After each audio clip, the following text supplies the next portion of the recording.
There's a man. Let's call him Alex. One morning, Alex wakes up to the sound of his phone buzzing. He's late. His alarm didn't go off. He rushes to the bathroom, stubs his toe. His coffee spills on his shirt. Traffic is a nightmare. And when he finally gets moving, someone cuts him off without even a glance. He slams the steering wheel, shouting, heart racing, hands shaking. His whole day is thrown off. Sound familiar? Now here's the twist. Imagine another man. Same morning, same missed alarm, same spilled coffee, same rude driver. But this man, he pauses, takes a breath, accepts the moment. He doesn't clench the wheel. He doesn't yell. He simply continues. What's the difference between the two? Control, emotional mastery. And today, you're going to learn how to develop that kind of strength using the ancient wisdom of Stoicism and the personal teachings of one of the most powerful men in history, Marcus Aurelius. Before we dive into Stoicism, before we talk about controlling emotions, staying calm under pressure, or building inner peace, we need to meet the man whose wisdom has outlived empires. A man who ruled not from comfort, but from chaos. His name was Marcus Aurelius. Now, when you hear the word philosopher, what image comes to mind? Maybe a quiet monk meditating in the mountains, or a professor in a dusty library filled with books. Someone disconnected from the real world. But Marcus was none of that. He was a Roman emperor, the most powerful man on earth, a man born into immense privilege, yet forced to lead during one of the darkest, most unstable periods in Roman history. Imagine this. You are 40 years old. You wear the golden robe of an emperor. Outside your palace, the world is in flames. A deadly plague, the Antonine Plague, is sweeping through cities, killing millions. Entire Roman legions are being wiped out by invading Germanic tribes. Your generals betray you. Senators plot behind your back. Even your own wife's loyalty is questioned. You can't trust anyone. You can't show weakness. You carry the survival of the empire on your shoulders. And yet, every night, after commanding armies and managing disasters, you sit alone. Candlelight flickers, and with a stylus in hand, you write in your private journal. If you are distressed by anything external, the pain is not due to the thing itself, but to your estimate of it. And this you have the power to revoke at any moment. This is Marcus Aurelius, not just a ruler of land, but a ruler of himself. Marcus wasn't born an emperor. He didn't inherit the crown overnight. He was born in 121 AD into a wealthy and noble Roman family. From an early age, people around him noticed something strange for someone raised in such luxury. He didn't chase pleasure. He didn't care for fine clothes or the applause of crowds. What he loved was philosophy. His teachers taught him the Stoic way, a life of discipline, simplicity, and virtue. They trained him not to desire wealth or fame, but to pursue wisdom, justice, courage, and self-control. While other young nobles hunted and partied, Marcus studied. And eventually, his dedication was noticed by the Emperor Hadrian, who saw in Marcus the potential to rule. By the time Marcus took the throne in 161 AD, he had already spent most of his life preparing, not for power, but for adversity. Because deep down he knew the crown wouldn't protect him from suffering. It would guarantee it. His reign was defined by hardship. The Antonine Plague, possibly smallpox, ravaged the empire, killing up to 5 million people. Entire cities were emptied. Crops failed. Trade collapsed. Panic spread. People begged Marcus to give them hope or a scapegoat. He did neither.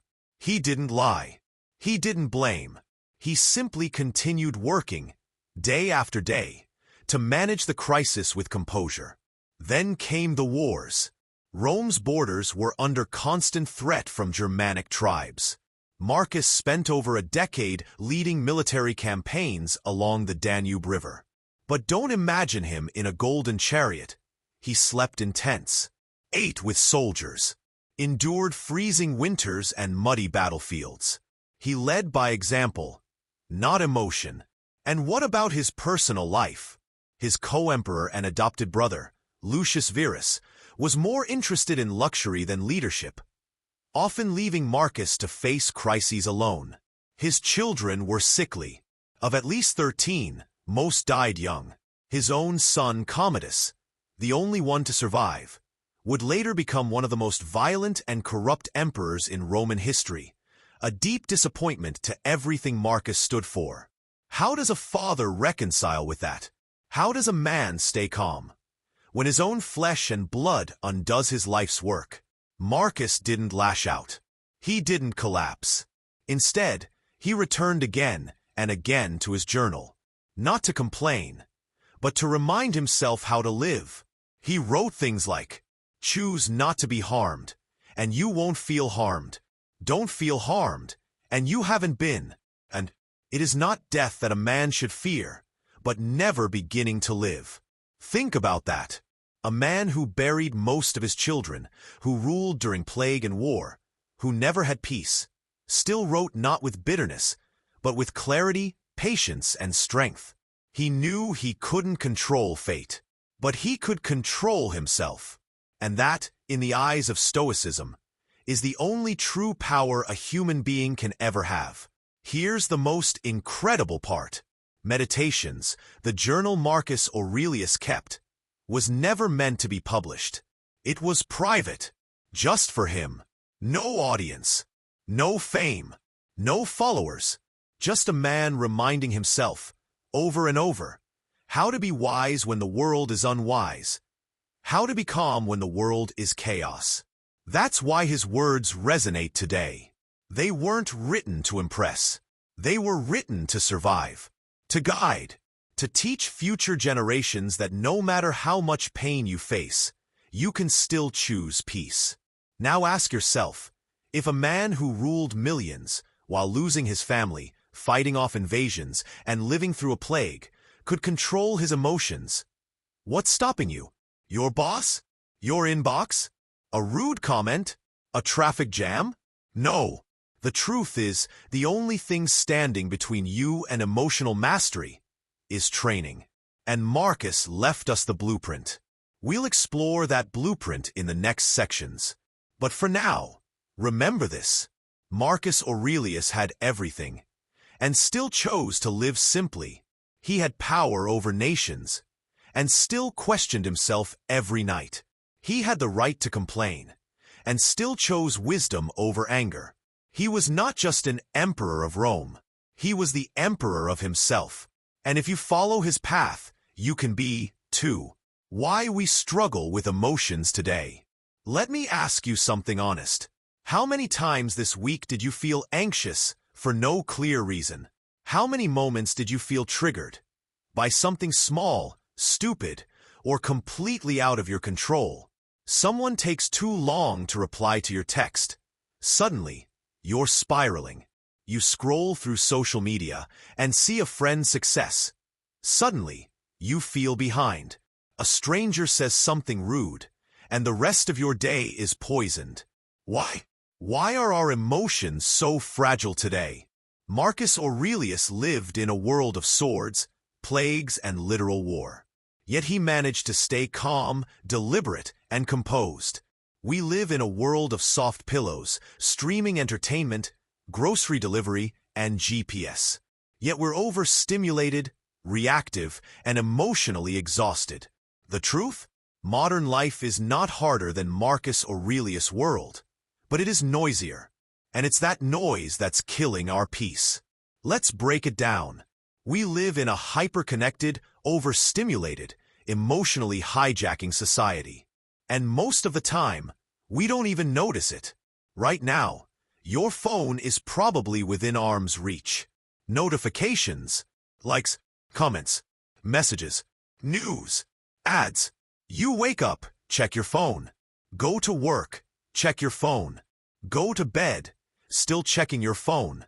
We are constantly plugged into other people's lives, opinions, judgments, and emotional triggers. In ancient Rome, someone might get insulted once every few weeks in the public square.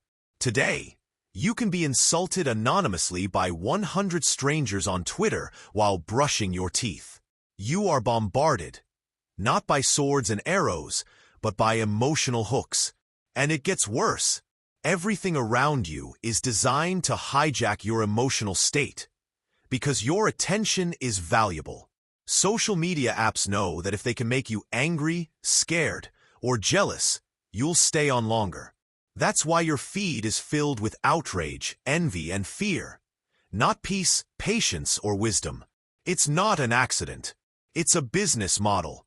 We've become addicts, not just to dopamine, but to reaction. We react to headlines. We react to DMs.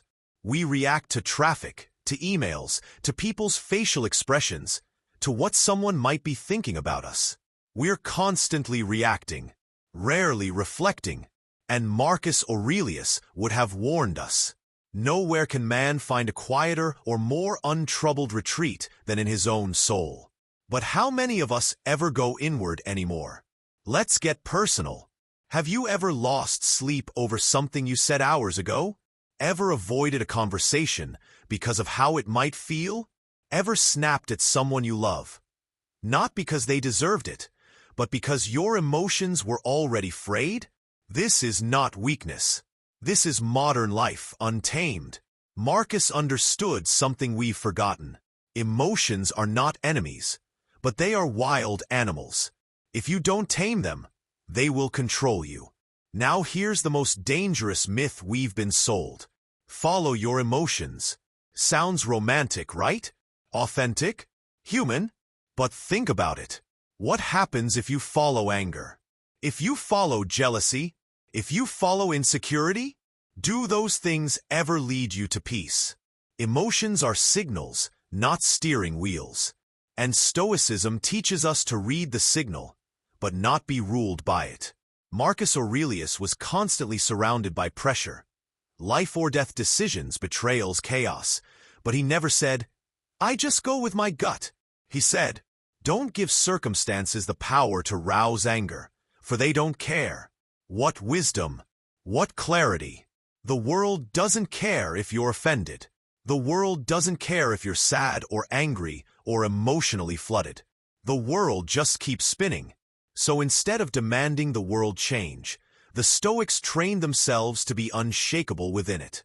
Let's visualize it. Imagine yourself as a candle in the wind. The stronger the wind, the more your flame flickers, the more you lose control. Now imagine being a lighthouse. Strong, still, unmoved. The waves crash, the wind howls, but the lighthouse stands. Modern society makes us candles. Stoicism trains us to become lighthouses. And here's something Marcus Aurelius never had. He didn't have Instagram filters warping his self-image. He didn't have FOMO from seeing everyone's perfect vacations. He didn't have online dating swipes tricking his brain into endless dissatisfaction. If he could stay grounded, without self-help podcasts or therapy, then we owe it to ourselves to at least try the Stoic path in a world that is emotionally louder than ever. Here's another thing. We have mistaken comfort for peace. We think because we're comfortable, soft clothes, warm homes, good food, that we should be happy. But here's the paradox. Comfort can actually make us emotionally weaker. If we're never challenged, how do we grow? If we never suffer discomfort, how do we build resilience? Marcus and the other Stoics knew this. That's why they practiced voluntary discomfort, which we'll dive into soon. But for now, know this. Emotional struggle in the modern age is not your fault, but it is your responsibility. Because the world will not stop triggering you. The phone will not stop buzzing. The news will not stop shocking. And people will not stop disappointing. But you can stop reacting. You can start training. Like a warrior sharpens a blade, you can sharpen your mind. with ancient tools that have stood the test of time.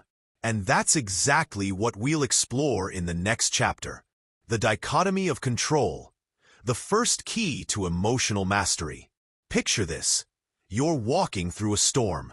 The wind howls. Rain lashes your face. People rush past slipping, panicking, cursing the sky. But not you. You stop. You breathe. You can't control the storm, but you can control how you walk through it. This is the essence of Stoicism. And the most important principle? The dichotomy of control. Marcus Aurelius, Emperor of Rome, faced betrayal, war, and even plague. He couldn't stop any of it. But he did master one thing. You have power over your mind, not outside events. Realize this, and you will find strength. The Stoics divided the world into two parts. What you can control, your thoughts, actions, and choices. What you cannot, other people, the past, the weather, the economy, almost everything else. And emotional mastery begins when you stop wasting energy on the second and fully embrace the first. Let's bring it to real life. You text someone. They don't reply. Hours go by. Your brain starts spinning. Did I say something wrong? Are they ignoring me? Maybe they're mad. You spiral. But pause. Can you control their phone? Their mood? Their response? No. What can you control? Your patience. Your response. Whether you stew in insecurity or return to peace. That's the Stoic choice. Right there in the pause. The dichotomy of control isn't about ignoring reality. It's about facing it with clarity. You don't control traffic, but you control how you drive. You don't control opinions, but you control how deeply they cut. You don't control the future, but you control what you do today. This is how Marcus remained calm in chaos. He wasn't numb. He was focused. He asked himself again and again, is this within my control? If yes, he acted. If no, he released it. You can do the same. Next time you feel overwhelmed, pause and ask, is this mine to control? Or am I carrying something that doesn't belong to me? Let go of what's not yours. Your peace begins there. How to train the Stoic mind. Daily practices for emotional strength. Imagine your mind as a garden. Leave it alone, and weeds take over. Anger, fear, overthinking. But tend to it daily, and it becomes a place of peace. That's how the Stoics treated the mind. Something you train, not something you just have. And Marcus Aurelius? He trained his mind every single day, even as the world fell apart around him. So how did he do it? Let's walk through the daily Stoic habits he and others used to build emotional strength. Sunrise 1. Morning rehearsal. Today, I will meet. Marcus started each day by expecting hardship. Today I will meet with interference, ingratitude, arrogance. He wasn't being negative. He was building emotional armor. Because if you expect challenges, they don't shock you. If you prepare for rudeness, you don't take it personally. You move through the day with calm. Not because it's easy, but because you were ready. Each morning, ask yourself, what emotional tests might I face today? Prepare. Not to complain, but to stay steady. Pause button 2. The pause. Is this in my control? When something upsets you, stop. Don't react. Don't lash out. Take one breath and ask, is this something I can control? This 1-second pause is where Stoicism lives. In that breath, you reclaim your power. You stop being a puppet of emotion and become the master of your response. Notebook 3. Evening reflection. What did I learn? At night, Marcus reflected, not to judge himself, but to understand himself. He'd ask, where did I overreact? Where did I act with wisdom? What can I do better tomorrow? It wasn't about being perfect.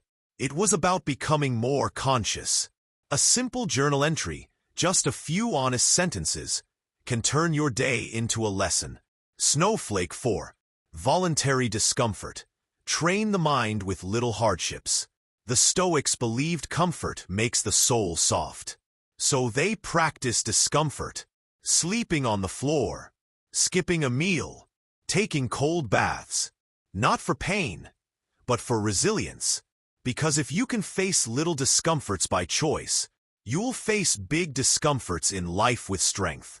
You train yourself to say, "This is uncomfortable, but it doesn't control me." Balance Scale 5. Live by principles, not emotions. At the core of Stoicism is this: don't be ruled by how you feel. Be guided by what is right. Marcus had values: justice, reason, courage. And every day, no matter what emotions came up, he returned to those values. When you build your life around principles, not moods, you become emotionally untouchable. These aren't tricks or hacks. They're practices, daily rituals that shape you slowly and powerfully into someone who can walk through fire with a calm heart. And the best part? You can start right now, turning pain into power. How the Stoics use suffering to grow stronger. We've all felt it. The sting of failure, the weight of disappointment, the ache of loss. Pain is inevitable, but suffering? That's a choice. And the Stoics? They didn't just endure pain. They used it. They didn't look at hardship as a barrier. They saw it as fertilizer for growth. Let's dive into how the Stoics turned their hardest moments into the foundation of their strength. Light bulb pain as a teacher. What can I learn? Marcus Aurelius had a constant reminder in his private journal. The impediment to action advances action. What stands in the way becomes the way. When something went wrong, Marcus didn't see it as an obstacle. He saw it as an opportunity. Think about your life. Lost a job? It's a chance to reassess, learn new skills, maybe even pursue a new passion. A difficult relationship? It's a chance to practice patience, empathy, and communication. Health problems? It's an opportunity to respect your body, slow down, and shift priorities. The Stoics didn't ask, "Why me?" They asked, "What can I learn from this?" Pain, then, becomes a tool. Something that sharpens your mind and deepens your character. You may not control the pain, but you control how you respond to it. Fire the fire of adversity. What will you become? You've heard it before. What doesn't kill you makes you stronger. But for the Stoics, this wasn't just a saying. It was their creed. They believed suffering was like fire. It can burn you, yes, but it can also purify you, if you choose to let it. Let's think about the legend of the Stoic philosopher Epictetus. Born a slave, Epictetus had every reason to be angry. He was beaten, mistreated, his life far from fair. But he chose to use his pain for something greater. He transformed his hardships into wisdom that now guides millions of people. And when life sucks, Epictetus wrote, "It's not what happens to you, but how you react to it that matters." This idea, that adversity, when faced with the right mindset, becomes a forge, can change your life. Think of a steel sword. It must be heated, hammered, and cooled. And that process? It doesn't break the steel, it strengthens it. That's what Stoicism offers. The power to forge yourself stronger with every blow life lands on you. Seedling embracing suffering. Where's the opportunity? Here's the hard truth. Suffering is a part of life. But the question isn't, how do I avoid it? It's how can I grow through it? Let's take a personal example. You're hit with a major setback. Maybe it's a business venture that fails, or you miss out on a major opportunity, or you're dealing with rejection. It hurts. It feels personal. You want to throw in the towel. But what if, just for a moment, you flip the script? What if instead of seeing it as a loss, you saw it as the beginning of a new chapter? How could this failure lead you to a better idea? What is this setback teaching you about persistence, about humility, about effort? What's the wisdom you didn't have yesterday that you now hold? The Stoics weren't detached from emotion. They felt pain just as deeply as anyone else. But they chose to ask, how can I turn this into a source of power? That's the Stoic approach. Shield from weakness to strength, building emotional resilience. When we experience pain, our instinct is to recoil, to protect ourselves. But the Stoics taught us that pain is not our enemy. It's our ally. It reveals the things we haven't dealt with. It exposes our fears, our weaknesses, our attachments. But if we face it, rather than run from it, we grow stronger. Think about it. Every time you choose not to take things personally, you become emotionally stronger. Every time you don't let your circumstances define your worth, you fortify your mind. Every time you respond with patience instead of frustration, you build resilience. It's like a muscle. The more you exercise it, the stronger it becomes. Flexed biceps, the ultimate power, changing your perspective. There's one final Stoic secret. It's not the events that cause your suffering. It's how you perceive them. The Stoics believe that our judgment of events determines whether they harm us or help us. The obstacle itself isn't the problem. It's the way we react to it. So when life brings pain, ask yourself, what does this teach me? How can I grow stronger through this? What's the opportunity hidden in this challenge?